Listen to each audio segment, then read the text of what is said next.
सब लोग insurance sector को एक जैसा समझते हैं। इंश्योरेंस में 3 टाइप्स आते हैं: term insurance, endowment and ULIP.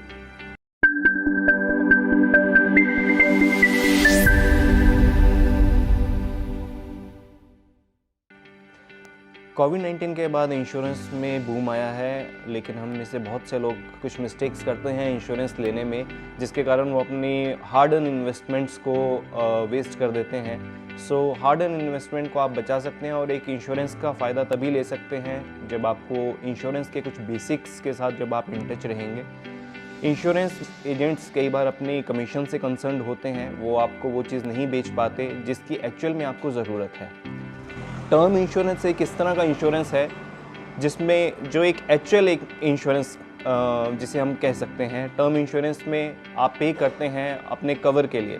Like अगर टर्म इंश्योरेंस आप परचेज़ करते हैं तो अगर आपकी अनफॉर्चुनेटली डेथ हो जाती है तो लाइक अगर आप 500 रुपीज़ पर मंथ एक EMI को पे कर रहे हैं टर्म इंश्योरेंस में, सो ये आपका एक कवरेज के लिए आप पेमेंट करते हैं। और मान लीजिए फर्स्ट मंथ में आपने 500 का पेमेंट किया, सेकंड मंथ में अगर आपका डेथ हो जाती है तो इंश्योरेंस कंपनी आपको एक बिग अमाउंट आपके जो नॉमिनीज़ हैं, लीगल हायर्स हैं, उनको पे करती है।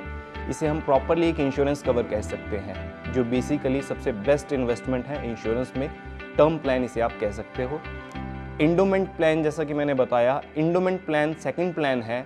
इंडोमेंट प्लान में आपका ये एक मिक्सचर इन्वेस्टमेंट रहता है जिसमें इंश्योरेंस प्लस इन्वेस्टमेंट रहता है।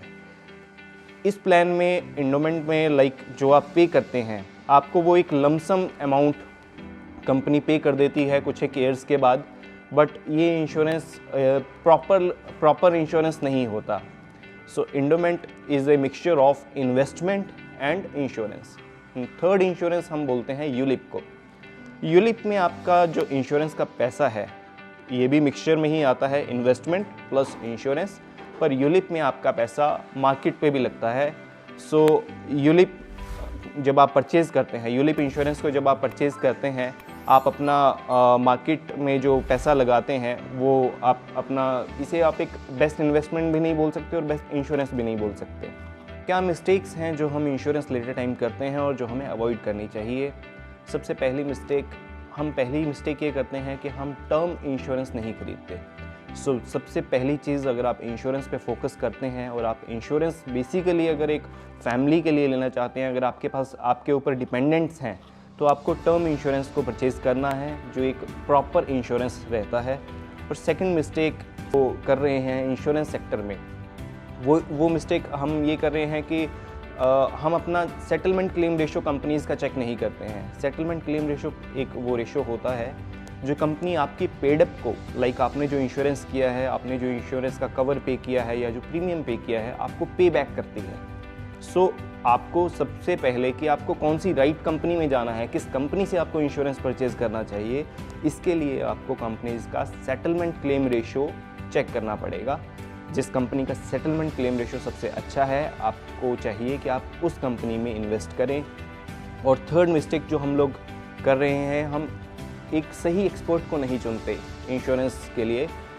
मेरा मानना है कि अगर आप एक सही एक्सपर्ट को अपना इंश्योरेंस प्लान लेने के लिए चुनते हैं तो वो एक्सपर्ट आपकी टैक्स कैलकुलेशंस को भी मद्देनज़र रख के आपको एक प्लान दे सकता है जो यही इंश्योरेंस आपके टैक्स सेविंग्स में भी काम आएगा।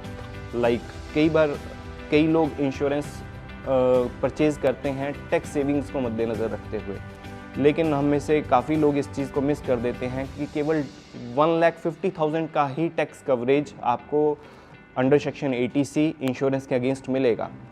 लेकिन हम लोग गलती करते हैं कि हम 10 लाख का इंश्योरेंस परचेज़ कर लेते हैं और हम ये भूल जाते हैं कि हम सिर्फ 1.5 लाख का ही फ़ायदा उस टोटल इन्वेस्टमेंट में से ले पाएंगे।